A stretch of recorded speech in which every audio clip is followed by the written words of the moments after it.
On reprend un petit peu un peu plus haut. On reprend. Donc on avait vu cette histoire. On reprend. Veyesh lech haladat.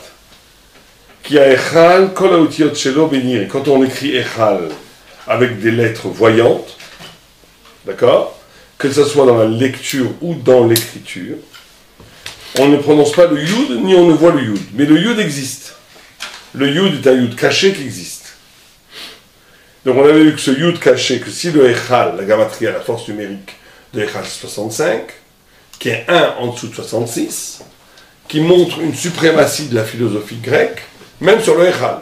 C'est-à-dire qu'il y a un discours philosophique qui peut englober la religion. On a expliqué ça. Il l'englobe parce qu'il peut le conceptualiser, mais il le profanise, il le désacralise, au sens où toute la profondeur réelle de cette sainteté passe à côté du discours philosophique. C'est ça le problème de la philosophie.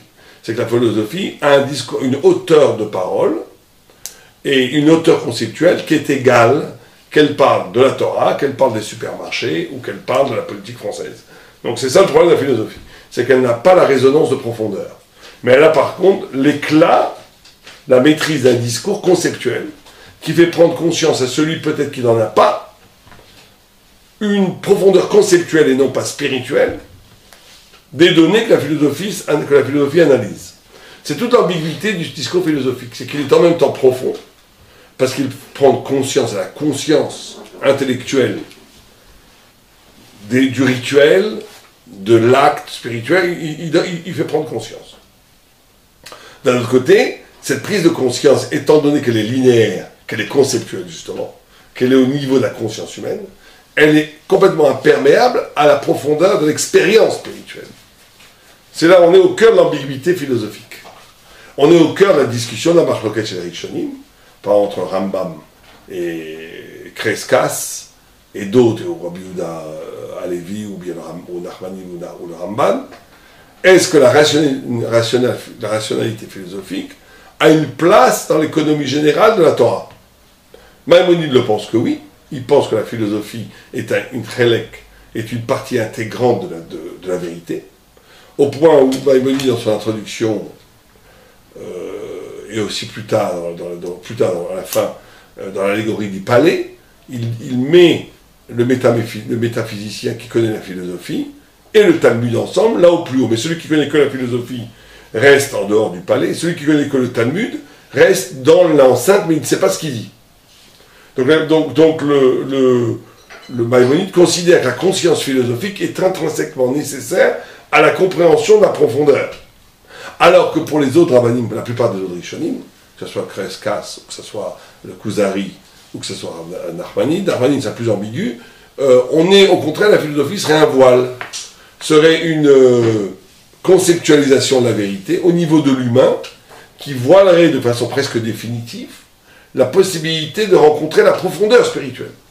Et on est dans cette ambiguïté-là, et le Maharal parle de ça, puisque Yavan, c'est force numérique 66, Echal, qui est la sainteté, 65, donc il y a une possibilité au discours philosophique de se hisser au-dessus de la sainteté, de la synthétiser, d'en parler, de la monopoliser, d'en rendre compte, peut-être plus puissamment que le discours talmudique. En tout cas, d'après Maïmonide. Mais, d'un autre côté, elle et Maïmonide en est tout à fait conscient, puisqu'il dit que la philosophie sans Talmud amène à l'aveuglement total, mais il considère que c'est une partie intrinsèque de la vérité, alors que les autres Rishonim considèrent que c'est une déviance de la vérité.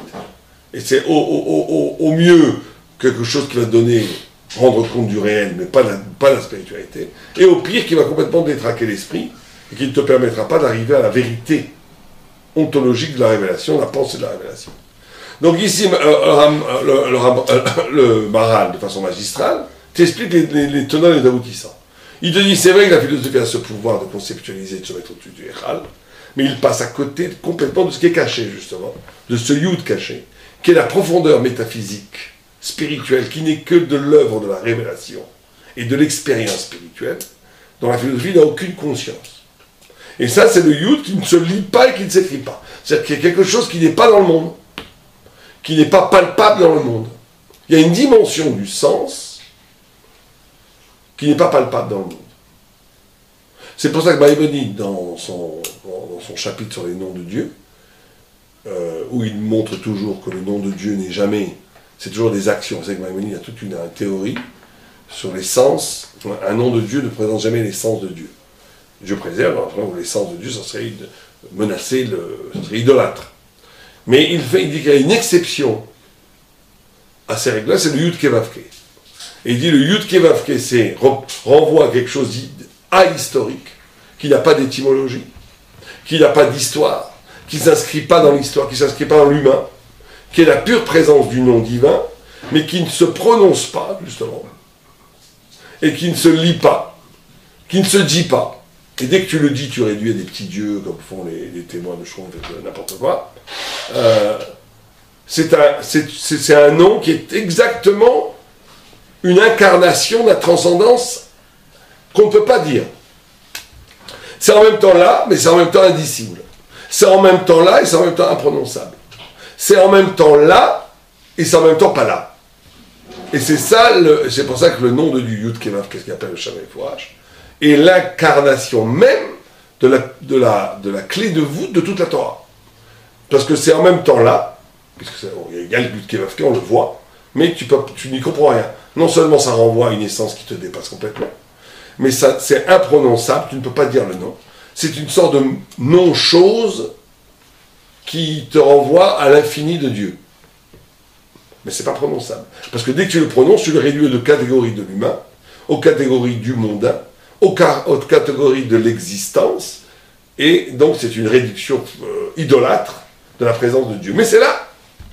Et c'est ça que dit le Maharal ici. Il te dit le Yud qui est caché, qui est imprononçable et qui n'est pas visible, qu'il y a dans le Echal, c'est la dimension thoraïque, ça veut dire transcendante, ça veut dire la pensée de la révélation, qui dépasse largement la philosophie, parce qu'on est au cœur de la vérité, on n'est plus dans une description de la vérité, mais on est dans une expérience de la vérité spirituelle, qui n'est pas abordable par la philosophie. Et donc c'est 75, si j'ajoute 10, c'est 75, qui est la force numérique du Kohen, et qui doit avoir une dimension de sainteté qui dépasse toutes les catégories du monde, mais qui agit pourtant sur l'homme, qui agit pourtant sur la conscience. C'est ça le point fondamental ici. Alors, on relit ce qu'il dit. Il dit, oh, mais Umore al Kodesh Kodashim. Donc c'est la différence qu'il fait entre sainteté et sainteté de sainteté. La sainteté qui est l'œuvre spirituelle est encore, non pas dans le monde, puisque la sainteté c'est séparée du monde, mais elle est perceptible par la pensée du monde. Un philosophe pourra t'expliquer la sainteté du judaïsme. Lévinas peut t'expliquer la sainteté du judaïsme. Mais il ne pourra jamais toucher à la sainteté de la sainteté.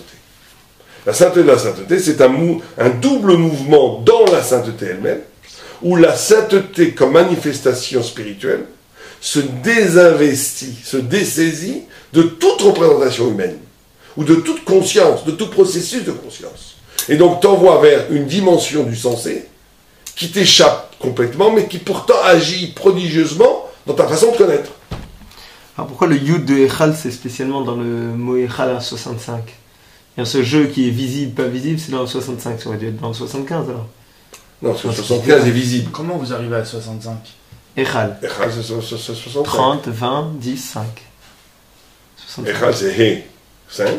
Chaf, 25. Lamed, 30, ça fait 55. 55. Et le Yud. Et le Yud. Mais bon, il n'est pas visible.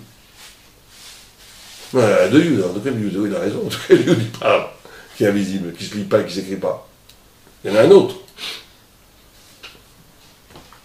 Tu as raison, c'est pas une bonne question. Mais je pense qu'il y a un autre, il parle ici d'un autre Yud.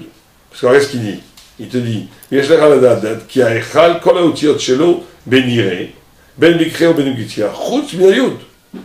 Sho benista, akriya. Il y a peut-être 2 Yud. Ok, bon, peut-être Et c'était 55, Yud, et ça, sinon 65. Bon, c'est peut-être le fait qu'il soit invisible, te montre à une autre Yud. Il y a un autre Yud qui est. Tu le rencontres 2 fois, je ne sais pas exactement, tu as raison, je ne sais pas. Peut-être qu'il parle ici d'un Yud, ou d'un deuxième Yud, ou du même Yud que tu comptes dans 65, mais comme il est invisible, il peut se lire une deuxième fois, dans son invisibilité. Je ne sais pas pourquoi. Mais en tous les cas, le fait qu'il soit invisible montre une qualité du Yud qui fait que c'est 75.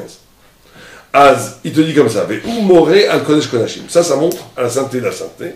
Shonista ba'echad, qui est caché dans l'echad.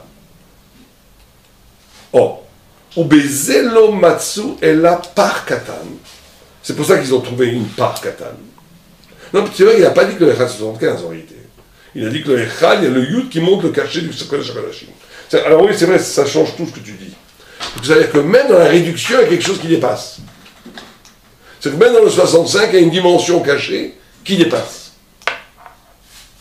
C'est ça qu'il dit. Parce qu'après, il le renvoie au 75. Il dit, ou baiser, l'homme atano est la par katan, chez Mouna, bechotima chez Kohen Gadol. À part à katan azé, chez Ibechal, vaya Nistar, ou Mikoa, ayud aktana, chez Nistar. Velechem matzinu par katan, keneged ayud. Aktana Nistar. C'est pour ça que cette petite fiole d'huile, d'où apparaît tout le miracle de Hanouka, sa puissance, sa possibilité d'apparaître dans le monde, elle vient de ce yud-là. Qui a le stem, le cachet du grand prêtre, qui a Kohen Bemispar. Oui, c'est le Kohen qui est. Oui, c'est le Kohen. Non, c'est le même yud. Tu as raison, il n'y a pas 75, 65. Mais dans le 65 même, il y a une possibilité d'échapper au discours de la philosophie, qui renvoie au 75 du Kohen. Et dans le Yavan aussi, j'ai envie de vous dire, il y a un yud. Oui, pas Nistar. Tu le prononces, Yavan, non? Oui, bien sûr. Ok, Echad, tu ne prononces pas. Qui a Kohen Bemispar Ain Heke 75, ou Sholet Benistar Benigle Shalaichal. Donc le 75, il maîtrise le caché et le révélé dans le Echal. Les Fikar Aya Par Katan, Muna Bezbaoshel, Beatznio Shel Kohen Gadol. Et cette huile avait le pouvoir de brûler qu'un seul jour, comme tout le monde le sait. Mais dans la CNS, il y a eu un miracle. Et Bigbo Chet Yamim s'est allumé 8 jours. Et le Chet Yamim, chez Naasé, ces 8 jours sont un pur miracle. Il vient de la sainteté, du Saint des Saints. Chez Sham, Loshalto Yevanim, où là-bas les Grecs ne peuvent pas rentrer. Chez Sham, Loshalto Yevanim. C'est que là-bas les Yevanim n'ont pas de présence. Et ça vient du Kohen Gadol. Adam Basham Kohen Gadol Bilbat. Parce que dans le Saint des Saints ne rentre que le grand prêtre. D'accord? Kilo Shalto Yevanim Grak Benigle Shavaichal Bilbat. C'est là ce qu'on vient de dire. C'est que la Grèce peut cholette, maîtriser conceptuellement ce qui est visible dans le judaïsme, ce qui est visible dans la spiritualité. Aval benista shel echal shel kodesh kodashim, mais dans le cachet du echal, qui est le Saint des Saints, lo shaltu klal yevanim. Les Grecs n'ont aucune puissance, aucune présence, aucune prégnance, aucun contrôle. C'est pour ça que ça a duré 8 jours, qui Kodesh HaKodashim, parce que la sainteté de la sainteté, c'est après le numéro 7. 7, c'est la nature sanctifiée, 6, c'est la nature. 6, c'est la nature, puisque tu as les 4 points cardinaux, tu as le haut et le bas, ça fait 6. 7, c'est le point central qui spiritualise, qui unifie le 6. C'est le Shabbat. Par rapport à toute la semaine, c'est toujours la spiritualité. Mais c'est une spiritualité qui est visible, qu'on voit dans le monde. Le 8 est invisible, il n'y a pas de 8 dans la nature. Shmini. Mais lesquels Kodesh HaKodashim, Acher Shiva. C'est pour ça que le Saint des Saints est après le chiffre 7, qui est le chiffre 8. Qui anagat ateva ou tachat bispar sheva. Parce que la nature, elle est sous la domination du chiffre 7. Qui a Sheva Yame Ateva. Parce que 7, c'est le temps dans lequel a été créé le monde. C'est pour ça qu'après, ce qui est après le 7, c'est le 8, qui est après la naturalité. Kishmone ou Acher Shiva, Shehem Yame Ateva. Parce que le 8 après le 7, qui est les jours de la nature. Donc on a, ce qui est intéressant, c'est qu'il met dans la nature le Shabbat. C'est-à-dire que le Shabbat lui-même, il est dans la nature. C'est le centre de la nature. C'est le centre de la nature. C'est le centre spirituel de la nature, mais qui est encore qui peut être dominé par la pensée grecque. Qui peut être dominé par la pensée grecque, parce que la pensée grecque peut rendre compte de la spiritualité visible dans la nature, visible dans l'être. Ça, elle peut le faire. Mais ce qui est invisible dans l'être, elle n'en a aucune approche. Or, ce qui rend intéressant le visible, c'est l'invisible. C'est-à-dire que c'est là où on touche à un point fondamental. Ça veut dire que l'homme est capable ce qui va faire la différence d'un être spirituel à un être non spirituel, ça va être son rapport à l'évidence, son rapport à la conscience, son rapport à la logique. C'est-à-dire quelqu'un qui réduit toute connaissance à l'évidence de la conscience et l'évidence des manifestations naturelles, même s'il spiritualise, même s'il donne des raisons spirituelles à tout, qui répondent à ce qu'il voit, à ce qui existe, à ce qui se manifeste, mais que son discours n'est pas capable de laisser entendre quelque chose qui n'a aucun rapport avec son discours, il est dans la Grèce. C'est comme ça qu'on va définir le philosophe. Le philosophe n'est pas quelqu'un qui manque de profondeur. Le philosophe n'est pas quelqu'un qui manque de vérité. Le philosophe est quelqu'un qui est omnibulé par la vérité, au point où elle devient une totalité, qui empêche à cette totalité de laisser apparaître un radicalement autre, qui est pourtant présent à l'intérieur même de cette rationalité. C'est ça le point important. C'est pour ça que la question est très importante. On n'y avait pas fait attention. C'est qu'en fait, même avec le Yud, le Echal fait 65. Même avec le Yud, le Echal fait 65. Ça veut dire qu'il y a une possibilité de traduire l'invisible en visible. De réduire toute la rationalité en rationalité absolue. Mais ce que le juif comprend et fait apparaître, c'est qu'il y a un élément d'au-delà du rationnel, qui est la base même de la rationalité, qui est inscrit dans la rationalité, et qui rend possible la rationalité. Le Rambam, Maïmonide, l'appelle l'agent, l'épanchement, l'agent premier, il dit que toute l'intelligence et toute la prophétie est une conséquence de l'épanchement de l'esprit divin en l'homme. Qu'est-ce qui fait que l'homme pense? Qu'est-ce qui fait que l'homme s'éveille à la conscience? Qu'est-ce qui fait que l'homme arrive à comprendre? Qu'est-ce qui fait que l'homme a de la conscience? C'est un épanchement invisible du divin vers lui-même. Qu'est-ce qui fait que l'homme pense? C'est le fait que Dieu s'épanche, entre guillemets, vers l'homme. C'est un épanchement vers l'homme, c'est un épanchement. Excusez-moi. Allô? כן, ואני אחזור עליך, אני נותן שיעור עכשיו בעוד 3/4 שעה. תודה רבה, שלום, שלום. D'accord? C'est-à-dire que le fait, on a un point ici très très important, qui est tout à... Il faut comprendre qu'il y a une forme de religiosité non consciente de ce qu'elle fait, qui d'après le Maharal, c'est pas d'après tout le monde, d'après le Maharal et d'après le Maïmonide, est un degré de conscience inférieur à la conscience philosophique. Ça c'est un. 2, il faut comprendre que la philosophie a la capacité de te donner la conscience de ce que tu fais au niveau de la sainteté, du visible.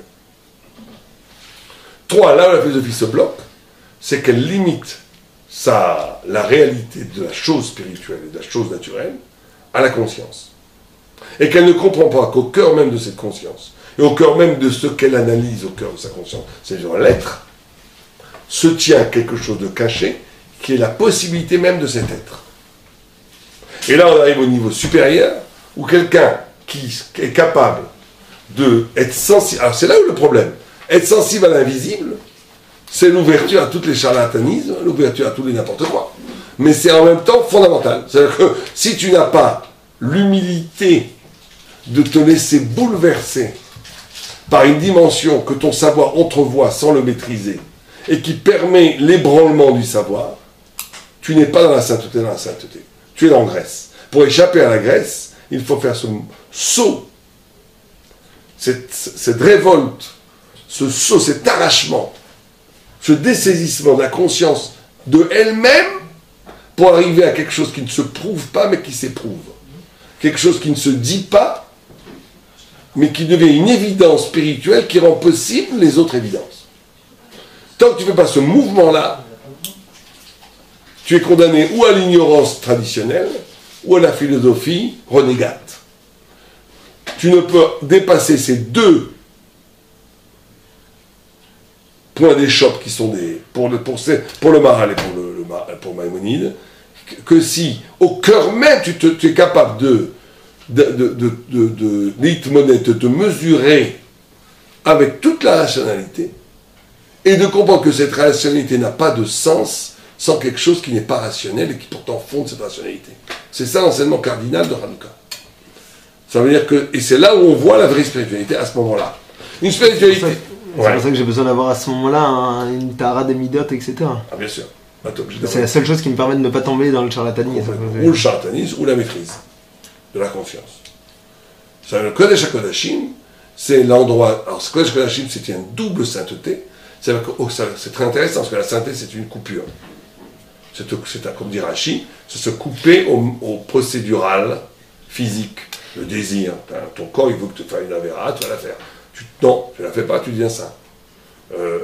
Tu as envie de ça, tu le fais. Être saint, c'est résister au processus naturel du monde, on va dire. Mais ça, c'est encore. Les stoïciens, les philosophes peuvent te dire ça aussi, ils peuvent te le dire, sans problème. Ils peuvent te dire que l'homme est homme s'il est capable. Quand Freud dit que toute la culture vit née de la répression des instincts,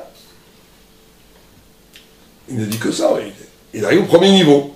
C'est-à-dire qu'il n'y a pas de culture, il n'y a pas d'humanité, il n'y a pas de possibilité de créer du sens si tu es complètement comme une horloge qui obéit au diktat de l'être. C'est le premier niveau. Mais ça, un goy ou un juif assimilé peut le comprendre. Peut le comprendre.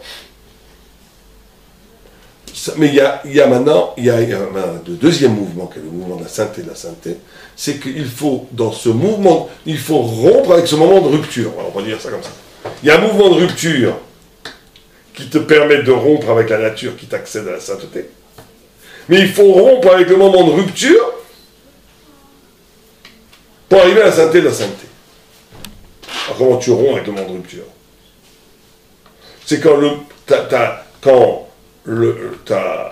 ton exercice de rompre avec la logique de l'être, la logique du désir, la logique des mécanismes qui sont liés au monde, cette rupture elle-même est réinterrogée au sens où qu'est-ce qui fait que je fais ça?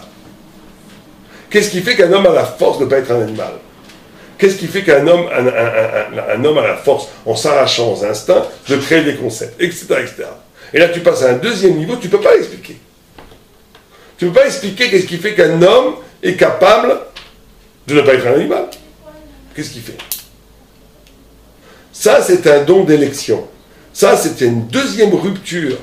C'est de mettre en perspective la conscience dans quelque chose qui déborde la conscience et qui est à l'origine même de la conscience. Là, quand tu fais ça, tu es en sainteté dans la sainteté, et là, la philosophie n'a plus de place. Parce qu'elle ne peut pas parler de ça, parce que justement, c'est une non plus du concept. On n'est plus dans le concept. On est dans l'expérience spirituelle qui fonde le concept. Donc on est dans le silence. C'est pour ça que le nom de Lyon, Yud Kevavke, c'est un nom silence. C'est un nom, N-O-M, un nominatif qui est un pur silence, qui est l'apparition même de la spiritualité en essence. Ça veut dire quelque chose qui existe, mais qui ne peut pas se dire.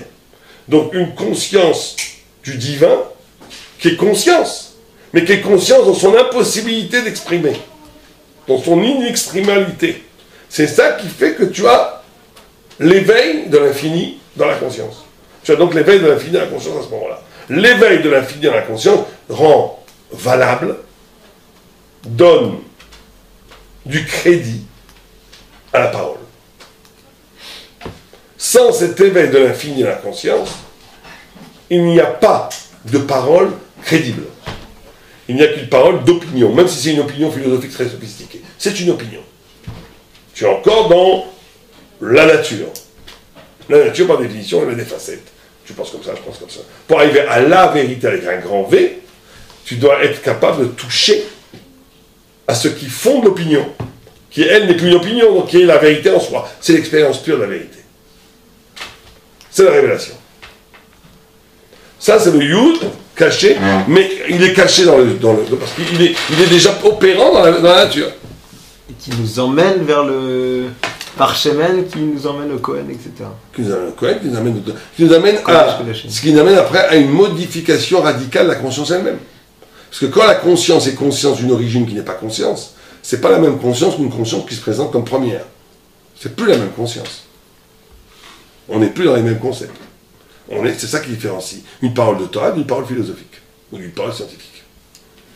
D'accord? Continuons. Mais les Karamila, Shei, à la Teva.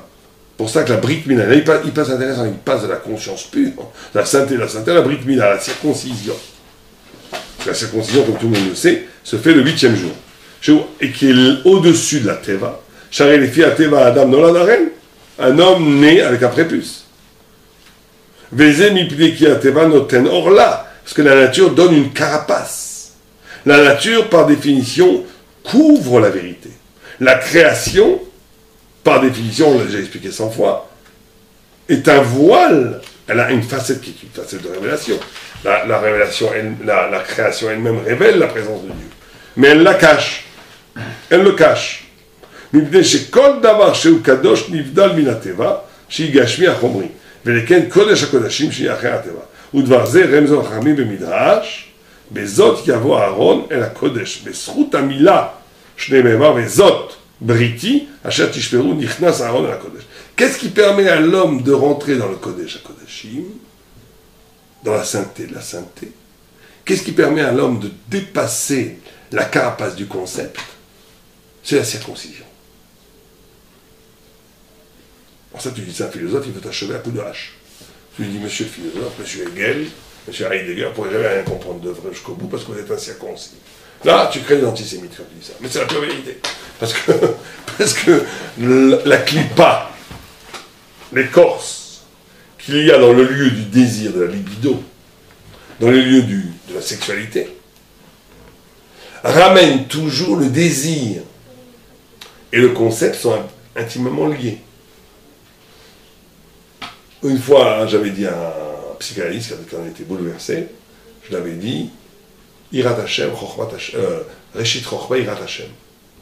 La Reshit Chochma, le début de l'intelligence, c'est la crainte de Dieu. Et il m'avait répondu, cette phrase est cliniquement vraie dans l'expérience psychanalytique. C'était extraordinaire comme échange. Ça veut dire qu'il disait en gros que quand tu traites des patients en psychanalyse, tu vois qu'ils n'accèdent à l'intelligence d'eux-mêmes, à comprendre. Eux, ils sont dans la thérapie, je comprends bien ça, c'est pas notre problème, mais ils accèdent à l'intelligence d'eux-mêmes que quand ils ont été capables de passer par l'effroi. C'est quoi l'effroi? D'accepter les craintes, d'accepter les traumes, ce qu'ils appellent. Bon, eux, c'est une réduction. C'est ce que Freud a fait, il a pris la Torah, il en a fait une petite réduction, il en a fait une réduction complètement clinique. Mais quand il dit Reshit Chochma Irat Hashem, ou plutôt quand un psychanalyste dit la psychanalyse est une reconduction de la vérité thoraïque, justement, lui il a fait le contraire. Freud, il a pris le Kodesh Kodashim, il a fait du Kodesh. Il a pris les concepts de la Torah les plus profonds pour en faire de l'être. C'est pour ça que c'est l'apicos.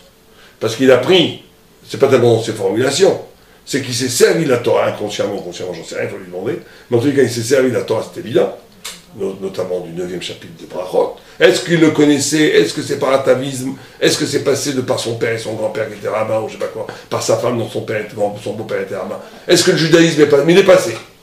Il faudrait faire, et ça n'a pas été fait, il faudrait faire une analyse du judaïsme viennois du 18e siècle, c'est génial, c'est hyper intéressant, parce que tous ces juifs assimilés, regorgés d'une Torah déformée. C'est extraordinaire de voir ça. De voir comment ce qu'ils ont dit, c'est très souvent Torah. Ça ne peut pas être compris sans la Torah. Mais c'est complètement déformé. Parce que justement, ils étaient assimilés, ils n'avaient pas accès au Talmud, accès à l'étude. Mais là, chez Freud, c'est peut-être le plus haut, le symbole le plus fort de cela. Freud prend des concepts purement thoraïques, notamment celui-là, que l'homme ne peut arriver à l'intelligence de lui-même que quand il est mythe modèle, quand il se mesure à sa peur. Alors nous, on dit que la Torah dit quelque chose de complètement différent. La Torah dit Reshit Chochma Irat Hashem. C'est-à-dire que la clé de l'intelligence, c'est la crainte de Dieu. Donc nous, on est tout là-haut. Donc, tu ne peux pas avoir l'intelligence quand tu restes, tu n'as pas la crainte de Dieu. Ça veut dire quoi ça veut dire quoi pour toi, Rabbi Abraham? Que la clé de l'intelligence, c'est la crainte de Dieu. Ou le début de l'intelligence, c'est la crainte de Dieu. Pourquoi? Comprendre qu'il y a quelque chose qui me dépasse? Oui. La crainte de Dieu, c'est l'expérience spirituelle d'un effroi, d'une relativisation de ton existence. C'est quoi la crainte? Tu crains quand tu sens que ton existence n'est pas absolue. Quelqu'un qui croit qu'il est absolu, il n'a pas peur. Quelqu'un qui sent qu'il est débordé par toutes sortes de réalités qui peuvent le briser, ou qui peuvent le relativiser, ou qui peuvent faire qu'il n'existe pas, il a une crainte. Donc la prise en compte, la conscience d'un débordement de ta présence t'ouvre à des perspectives de compréhension universelle qui t'arrachent à l'illusion de ton délire narcissique que toi qui existes. Et donc ça t'ouvre à l'intelligence. Ça, c'est ce qu'ils ont trouvé, eux, dans leur psychanalyse. Mais la Torah dit quelque chose de plus loin. Elle dit, ça c'est le début du début du début, que la psychanalyse, alors que c'est la fin, c'est le fin mot de la psychanalyse, ça. Mais c'est le début du début du début pour le Talmud. Ce que le Talmud dit une chose beaucoup plus profonde. Il dit que l'intelligence ne peut prendre racine que dans une dimension qui dépasse l'être. C'est ce qu'on appelle la crainte de Dieu. Et, alors justement, ce qui est intéressant, c'est que le Maharal introduit cette notion au cœur même du désir. C'est-à-dire que là où le tzaddik, quand tu parlais des midotes, parce qu'on peut très bien être un philosophe, il ne faut jamais l'oublier, dans le Talmud. C'est qu'on peut toujours, on peut être dans le Talmud, c'est-à-dire qu'on vit son désir comme un animal, on vit son désir, on satisfait ses désirs là où je peux les prendre, dans la cache-route, qui s'appelle Minouval de la Torah, le Ramban, là où je peux prendre mon plaisir, je le prends, je reste cachou, je mange cacham, je mange comme un, je ne vais pas dire quoi, je fais le plaisir charnel comme j'en entends, etc., et en même temps, j'étudie, je pense, je réfléchis sur le monde. Là, en réalité, tu es encore en Grèce. Là où tu vas incarner, vivre ce dépassement, cette sainteté de la sainteté, ce dépassement de la nature, c'est quand au cœur même du désir, tu vas s'amplifier dans le désir lui-même. Dans le désir lui-même, tu vas avoir un geste érotique, un geste du plaisir de la nourriture, tout plaisir. Tu vas tout le temps le mettre en perspective de l'infini. Ça, c'est la Brit Mila. Tu enlèves l'écorce sur le prépuce, qui ouvre le désir à l'infini. Sans ça, même si tu veux conceptuellement essayer d'arriver au désir du désir, ou plutôt au sainteté de la sainteté, tu ne peux pas, puisque tu es dans une expérience quotidienne où le désir a le dernier mot. Et le désir te renvoie à la naturelle, ou plutôt même, si tu veux, au premier niveau de sainteté, mais pas plus. De la religiosité. Tu manges cachère, tu fais ce qu'il faut, nida, tout ce que tu veux. Bon, très bien. Mais ton expérience dans cette sainteté est complètement naturelle. Donc tu ne peux pas, après, au niveau conceptuel, arriver. C'est pour ça qu'il te fait, le Maharal, de façon magistrale, te fait un rapport, un court-circuit extraordinaire, d'une pure conscience intellectuelle, au lieu même de la sexualité, ça veut dire du désir le plus puissant chez l'homme. Ça veut dire que ce désir le plus puissant chez l'homme ne pourra rendre compte de l'infini que s'il fait la Brit Mila, que s'il enlève la carapace du délire narcissique, ça veut dire soit la présence du monde à monde, que fait le désir. Le désir, c'est quoi? C'est une fusion avec le monde, qui donne une jouissance, pas la nourriture, pas tout ce que... C'est fusion avec le monde qui donne une jouissance. Ça, c'est une carapace. Quand la fusion avec le monde s'ouvre sur l'au-delà du monde, quand le geste de jouissance s'ouvre à l'au-delà du monde, là, tu es dans la sainteté de la sainteté. Et tu ne peux arriver. Et c'est pour ça que ça va de pair avec le concept. Le concept doit être un concept qui dépasse l'évidence. Le désir doit être un désir qui dépasse l'évidence. C'est pour ça que c'est le 8e jour. C'est pour ça que c'est... C'est-à-dire que je dépasse la carapace du monde le 8e jour au moment pour avoir un rapport avec l'infini. Tu ne peux pas le faire le 7e jour. Parce que tant que tu es dans la nature, tu ne peux pas enlever la carapace. Ce serait juste un acte chirurgical. Symboliquement, tu le fais le 8e jour pour te montrer que ce n'est qu'un accédant au-delà de la nature, que tu peux faire que la nature elle-même devienne un lieu de rendez-vous au-delà de la nature. C'est la même idée que le lieu de caché. Mais au niveau du corps, là. Plus au niveau de l'esprit, au niveau du corps. C'est pour dépasser le rapport naturel avec la sainteté, comme vous avez dit tout à l'heure. Complètement. On est ici, je ne veux pas dire des gros mots, on est ici dans une critique radicale d'un judaïsme bourgeois,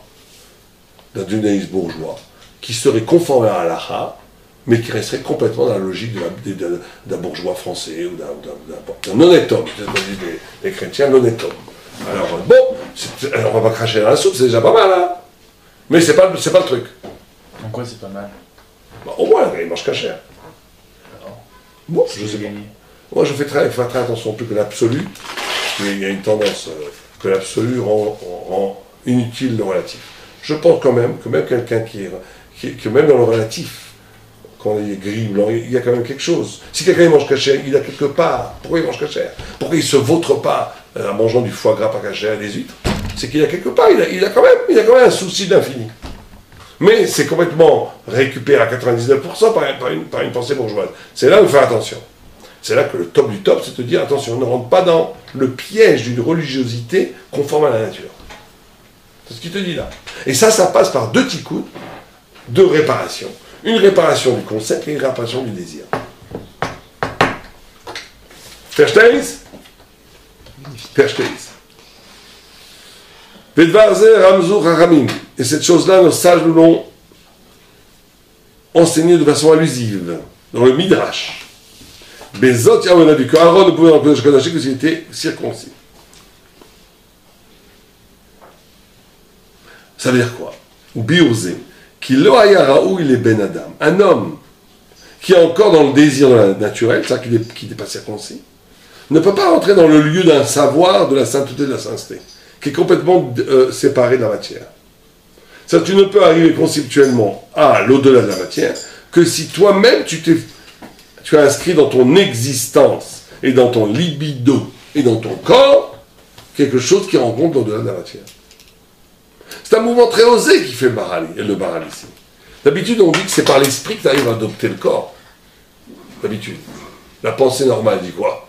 C'est en m'attaquant, quand tu comprends les choses, tu vas après contrôler le corps pour que le corps soit moins animal. Il te dit le contraire. Tu peux contrôler les choses. Exact. Tu peux arriver à la pensée que si tu contrôles. Exactement. Tu ne peux que ne pas l'expérience de l'ascétisme, mais pas l'ascétisme bidon. Ça veut dire l'ascétisme qui cherche dans le plaisir lui-même en relation avec Dieu, que tu peux t'ouvrir à une pensée conceptuelle qui dépasse ta graisse. C'est un renversement dialectique extraordinaire que fait le Maharal. Moi, tu me demandes combien d'aspects spirituels, je te dis d'abord pense, deviens intelligent, comprends les choses, après travaille sur ton corps. Je te dis non. D'abord, tu travailles sur ton corps, je ne sais pas si c'est d'abord ou après. En tous les cas, une des conditions sine qua non pour arriver à l'intelligence judaïque qui dépasse la philosophie, c'est d'être capable de vivre un plaisir et un désir qui n'est pas une clipa, qui n'est pas une écorce, qui n'est pas un retour de soi à soi, mais qui est ouverture vers l'infini. C'est ça qui te t'ouvre au concept. Tu ne peux pas arriver au concept de l'intelligence juive si dans ton expérience et ta pratique du désir, tu n'as pas été capable de donner à désir un sens métaphysique. Ce qui est très dur. Ce que va donner un sens métaphysique au plaisir et au désir. C'est très très dur. La plupart des gens n'y arrivent pas. Quand tu manges, tu manges. Quand tu jouis, tu jouis. On te dit non. Non, non, non. Trouve dans la jouissance, toutes les formes de jouissance, trouve la clé d'une énergie qui t'ouvre à l'au-delà de la nature. Tu te rends compte ce que ça veut dire? C'est dans ce cas le plus naturel, tu vas trouver l'au-delà de la nature. Et ça va te permettre l'élaboration d'un corps qui permet à la pensée de s'échapper d'elle-même. Donc c'est le travail sur le corps qui permet à la pensée d'arriver au concept méta-pensée. Ce qui est vertigineux de profondeur, et ça implique des choses extraordinaires.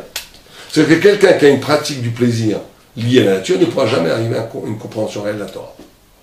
Il fait un rapport entre...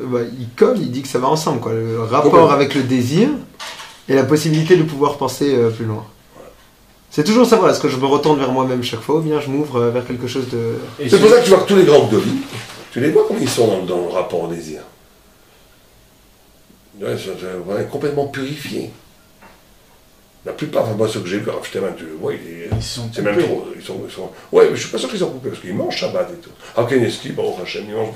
Il faut manger alors. Ouais, il n'y a aucun problème, mais se manger, c'est pas quelque chose qui ramène vers lui-même. Exactement, chaque fois. Et celui qui s'arrêterait complètement de manger, il ne pourrait pas alors avoir. Non, mais ça peut, il mourrait. Ça arrêterait complètement, il mourrait, d'abord. Non, ok, il mangera un petit morceau de pain. T'as vu le Rabbi de Léla, le Rabbi de Léla, il jeûnait du Shabbat à Shabbat. Mais le Shabbat, il mangeait. Le Shabbat soir, il mangeait, il ne pouvait rien manger parce qu'il avait l'estomac complètement mouillé, il mangeait tout petit poisson, il s'en prenait 1 heure. C'est génial. Je n'ai jamais vu là, non, t'étais trop jeune. La tige du Rabbi de Léla, celui qui était sur le piano là, lui. C'était extraordinaire. Il faisait le kidouche, j'en prenais 10 minutes. Oh, il tremblait tout son corps avec le vin.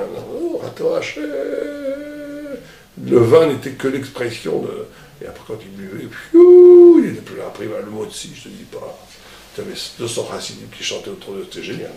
Grand homme. J'étais avec un ami à moi là-bas qui avait le chapeau et tout, et qui commençait à chuter sec dans le monde des yeshivot. Maintenant, aujourd'hui, il est même plus religieux.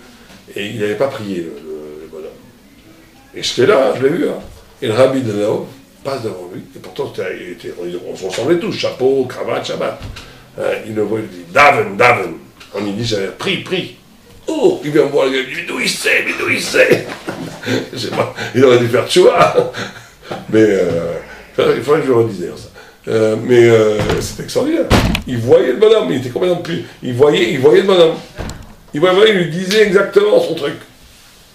Et ça provient du fait qu'il a son essence spirituelle qui est tellement raffinée qu'il arrive à se connecter directement avec l'essence spirituelle de chacun. Ouais, exactement. C'est ça le pshat que les rachaïm ne veulent pas voir, les tzadikim ne veulent pas voir le visage d'un rachat. Pourquoi on veut voir le visage d'un rachat? En plus, dans la rachat, avec une photo, tu peux. Tu peux voir la photo d'un rachat. Donc, Chazonish, quand il a reçu un rachat, je ne veux pas dire son nom pour vexer personne, il avait des lunettes noires pour ne pas le voir. Et il dit, je ne veux pas voir un panim de rachat. Pourquoi pas voir un panim de rachat? Parce qu'un tzadik, il ne peut pas être empathique. Il voit un rachat, il est avec lui, il rentre dans son... Il comprend tout, il voit tout, un tzadik. Et alors, il va être touché par sa rachaout. Parce qu'il est empathique. Il ne peut pas avoir un visage creux, un regard vitreux qui ne rentre pas en communication avec l'autre. Les grands tzadikim, donc il est rentré dans ce bonhomme, il a dû le voir, il n'avait pas prié, je ne sais pas comment il a vu, il faut lui demander. Il l'a vu. Parce qu'il rentre dans le bonhomme, un tzadik rentre dans le bonhomme. Il est avec toi dans ton âme. Parce que justement, la corporalité s'efface, c'est de âme à âme, c'est de l'âme à l'âme. Et donc le fait qu'il se connecte avec l'autre, c'est quelque chose qui risque de lui causer un préjudice. Ouais, c'est pour ça qu'il ne veut pas avoir des rachaïm. Parce qu'ils sont empathiques, les vrais tzadikim. Ils sont avec toi, ils te voient jusqu'au bout, ils vivent ce que tu vis. Il n'a pas du tout envie de voir ta rachaout. Enfin, pas toi, mais il n'a pas envie de la rachaout du bonhomme. Il n'a pas du tout envie de le voir. Parce qu'il le voit, il le vit, ça le pollue. C'est pas quelqu'un qui est capable, il n'a pas l'égoïsme, c'est pas un yogi, je m'en fiche des os, c'est le contraire, exactement le contraire du yogi, le tzaddik. Il n'est pas genre je m'en fiche des os, je suis avec Dieu, non. Il est avec l'autre. Donc si l'autre c'est un rachat, pas bon. Alors là, peut-être encore plus grand, il est sûrement encore plus grand. Hein. Les tzaddikim sont tellement grands qu'ils sont des mikvés vivants. Ils prennent tout ce qui est l'impureté rendre, ils la purifient, à quel regard, ça va être Abraham Avinu, j'imagine. Quand Abraham Avinu, chacun qui le regardait, il était guéri et tout. Donc ça doit être encore un niveau encore plus haut, où le tzaddik, il est tellement tzaddik qu'il n'est même pas affecté par le mal de l'autre, qu'il voit, qu'il compatit, qu'il voit, qu'il rentre en lui, mais qu'il purifie. Ça, on est dans l'homme prophète, Moshe Rabbeinu, on est dans les plus hauts de la Torah. Mais c'est très très rare, même aujourd'hui, je sais pas si ça existe ça. Et comment ça purifie? Parce que si tu es capable de voir quelqu'un et de communiquer avec lui jusqu'au bout, et de voir sa rachaout, et de la vivre, et de lui restituer en sainteté, ça, tu lui montres que tu le fais javier, le bonhomme, tu le purifies. En montrant ta conscience de son horreur, tu lui communiques par l'amour et la sympathie que tu as avec lui. Et donc le gars, ou il fait tchouba, ou il brûle, je sais pas, mais il y a quelque chose qui se passe. Mais ça, je crois, aujourd'hui, c'est très très rare. Oui, mystère plus. Le Rabbi Lubavitch, on dit qu'il était comme ça. Le Rabbi Lubavitch, on dit qu'il était capable de voir des rachaïm et de compatir avec eux jusqu'au bout et de les purifier. Mais aujourd'hui, je ne connais pas quelqu'un qui est capable de faire ça. Je n'en connais pas, bien sûrement. Il faut les chercher. Mais c'est des gens qui ont un niveau spirituel immense. Ça veut dire qu'ils sont tellement plus liés à eux-mêmes, ils sont plus en danger par le malheur. Parce qu'ils sont liés à Dieu. Totalement. De la même façon que la divinité n'est jamais mise en danger, eux non plus. Bon, chaque sadique peut avant de tomber, il y a sûrement un niveau. Après, il y a des subtilités incroyables, parce qu'un gros rachat, bon, c'est pas un danger. Il y a des fois des intellectuels qui sont des dangers. On ne sait jamais, il y a une finesse dans le mal. Il y a des niveaux dans le mal. Ouais. Alors continuons, essayons de finir ce chapitre. Oh. Mais Imlo Shesh Be'adam Amila, Shehu ala Teva, on peut pas, celui qui n'a pas la Mila, et la Mila ici représente le dépassement, ou pas le dépassement du désir, mais l'art de vivre le désir comme communication avec l'au-delà, on va dire ça comme ça. Besroudze, Rag Besroudze, que par ce mérite-là, qui pouvait rentrer dans ce lieu de la séparation de la sainteté de la sainteté, qui était radicalement séparé du monde de la matière, puisque le Kodesh Kodashim ne prenait pas de place, il n'obéissait pas au principe même de la matière. Enomina Vida, c'est là-bas, c'est en Kodesh HaKodashim. D'accord? Mais les cas de Kodesh HaKodashim, Aya Aaron va Torah, c'est pour ça que dans le Kodesh HaKodashim, il y avait l'Aaron à Kodesh, l'arche sainte, et il y avait la Torah, qui est pure intellectualité, qui est pure présence d'avant le monde, qui est pure vérité au-delà de toute démonstration. C'est pour ça aussi que la Torah a été donnée après le 7e jour. Sheva Shavuot, elle a été donnée après 7 semaines, 7 fois 7, 49, 50e jour, dépassement total des processus naturels. ואחרי שבעה ניתנה התורה, ולכן מזמור אשרי תמימי דרך העוסד על התורה, והילה בתמימי. אפילו כי התורה היא תחת מספר 8, אבל בקודש הקודשים היה התורה והארון שהיא אור עצמו, ולכן נקרא ארון מלשון אור. C'est pour ça que le Aaron à Kodesh, avec Aleph Resh, s'appelle c'est une pure lumière. C'est qu'on est dans... Il y a aussi, il y a un niveau de Torah qui est en dessous de 8, qui est naturel, la Torah est déjà naturelle, mais un niveau de Torah qui peut être dans le monde, et il y a un niveau de Torah qui est pure lumière, qui n'est pas dans le monde, c'est la Torah qui est dans le Kodesh Kodashim. שהתורה היא אור וישמין, וכן אז נעשה נס בשמן הגן. Et c'est ça le secret de Hanouka. La victoire des Juifs sur la Grèce, c'est la victoire d'une fidélité à ce niveau de vérité qui a le dernier mot face à la philosophie. כי השמן הוא האור, והאור הוא השמן, כי מן השמן נעשה האור. ולכאן כאשר היו מחנכים בית הלל, וחזרה הקדושה, לא, c'est pas בית ה', c'est pas בית הלל, excuse-moi. ולכאן כאשר היו מחנכים, c'est quoi בית ה' ici? בית המקדש. בית המקדש, très bien. וחזרה הקדושה לבית, donc quand ils ont re-sanctifié le deuxième temple qui avait été impurifié par les Grecs, אשר טימו אותה אנשי יוון, וחזרה הקדושה לקרוא הקודש הקודשים, אשר לא שלטו שם יוונים, כשנכנסו להיכל, ומאחר שמשם חזרה הקדושה, ידלקו חטא ימים. C'est pour ça qu'il y a eu ce miracle de 8 jours, pour t'expliquer tout ce processus. Qui קודש הקודשים הוא במדרגה השמינית. Parce que le Saint des Saints est dans le 8e niveau, qui est au-delà de la nature. Et pourquoi Dafka Bénérot? Pourquoi il n'y a pas eu un miracle avec autre chose que les nérotes? Il aurait pu avoir du miracle avec le pain, de propension.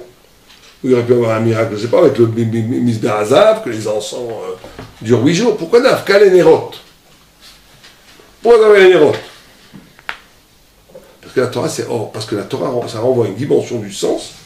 C'est le or éclaire le monde. Il n'est pas un objet de concept.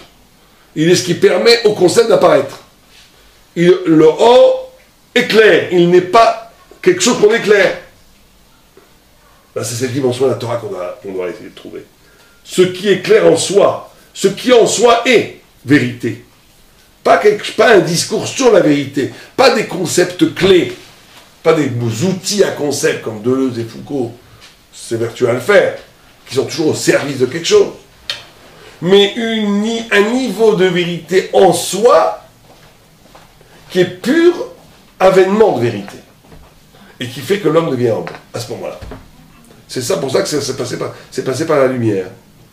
C'est quoi les deux prinotes de la Torah, du Aaron et de la Menorah? Parce que les deux ils sont semelles de la Torah, non? Ouais. Il y a une Torah chez Virtab, Torah chez Baal Peh. Peut-être, sûrement. Mais il y a aussi la notion de Aaron. Le Aaron, c'est ce qui est caché. C'est la Torah en soi cachée. C'est l'infini. Alors que le Or, c'est comment ce caché apparaît dans le monde. C'est qu'il y a une Torah cachée qu'il faut absolument, c'est-à-dire qui est indicible, inaccessible, qui est au-delà de tout concept, qui produit une pure révélation, mais elle, là, faut faire attention. Cette révélation elle-même est révélation, elle révèle quelque chose qui est au-dessus. Elle est aussi au-dessous. Mais elle est pure lumière. Elle est claire. Il y a 3 niveaux, gros. Il y a un niveau de Torah mondain, j'oserais presque le dire, qui est magnifique, hein, attention, c'est comment tu fais de l'halakha, changer de la tapara, tout ça. C'est comment la Torah s'inscrit dans le monde. Niveau, la Torah, ce qu'on fait 99% de la journée, on fait ça. Il y a un deuxième niveau qui fait comment ça se fait que la Torah ordonne ça. Qu'est-ce que ça renvoie à quoi qui est invisible? Donc ça, c'est l'expression de cette invisibilité dans la conscience. Et il y a un autre niveau encore plus haut qui c'est invisible. Invisible même. La Torah elle-même. Mais qui agit prodigieusement par l'effet de la lumière.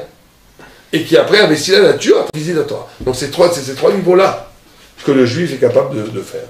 יש לדעת כי ראוי היה זה שיהיה בבית המקדש בכסלו, שאז יצא האור לעולם. Alors là, il fait encore un renversement, bon, je crois qu'on va arrêter là, on a dépassé le temps, on finit juste avec ça. Il te dit maintenant, pourquoi en Kislev Hanouka est arrivé? Parce que ce Kislev, c'est le moment où la nuit, où les nuits sont les plus longues, et où réapparaît le redébut, le recommencement, c'est le 21 décembre, hein, c'est ça? Quand la Shkela recommence à descendre. Le 21 décembre, la lumière revient. Cette année, c'est quand Hanouka, c'est un peu plus tôt. Bon, mais en tous les cas, c'est toujours dans cette... Ça dépend, à chaque fois ça marche pas très bien, parce que la lumière elle revient, d'abord il y a la Shkia qui tombe plus tard, mais en même temps le Netzachama il remonte pas tout de suite. C'est ça. En Begadol ça tombe toujours à Hanouka. Là, dès cette semaine ça commence à décaler là. Ah ouais? Ouais, c'est dans Hanouka. Donc Hanouka, c'est ce qu'il dit, Hanouka. Alors, il dit, c'est pour ça que... C'est pour ça. Veyadoua, ki gimel chodashim shem tishrei, mi cheshvan, qui se lève hors shalachama mitmaet, de tishrei à cheshvan, c'est-à-dire à peu près à partir du mois d'août, la lumière décline. Uminat kufa tevet ve'elach, haoler mosif or. Et après, à partir de tevet, le mois de Hanouka, la lumière reprend. At kufa tamuz, jusqu'à Tammuz. Or, ou betokef shelo, jusqu'à Tammuz, qu'est l'été, où la lumière est absolue.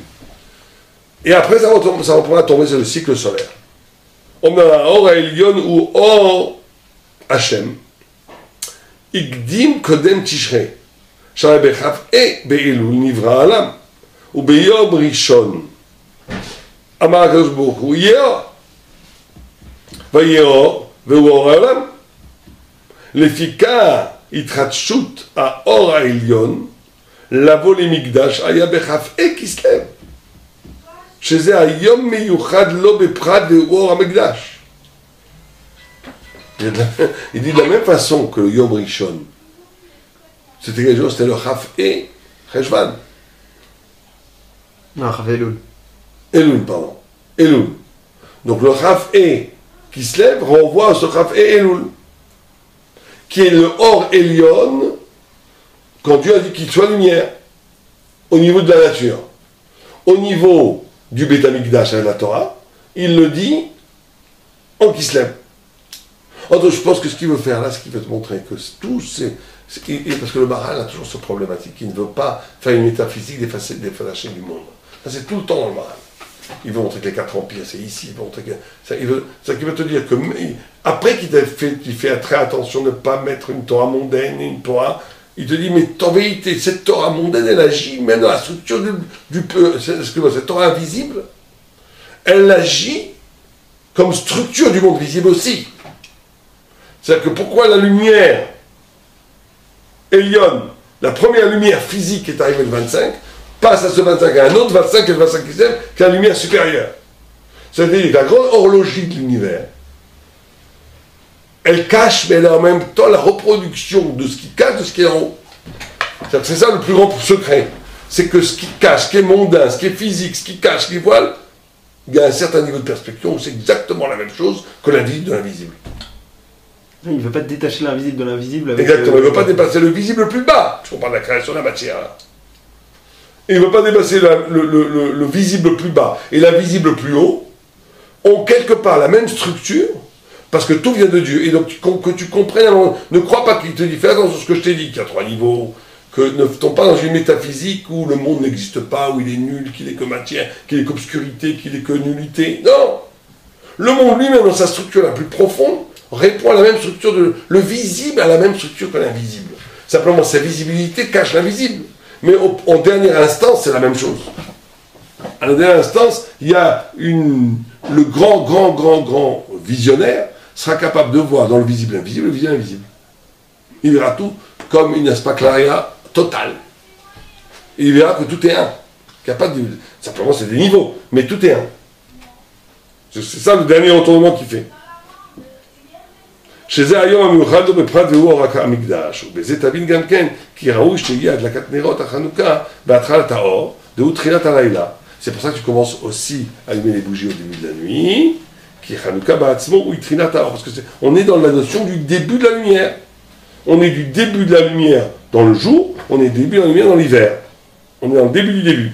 Et Shlecha Lahavin va arriver et comprendre ces choses-là très profondément. Ok, on a. Exactement.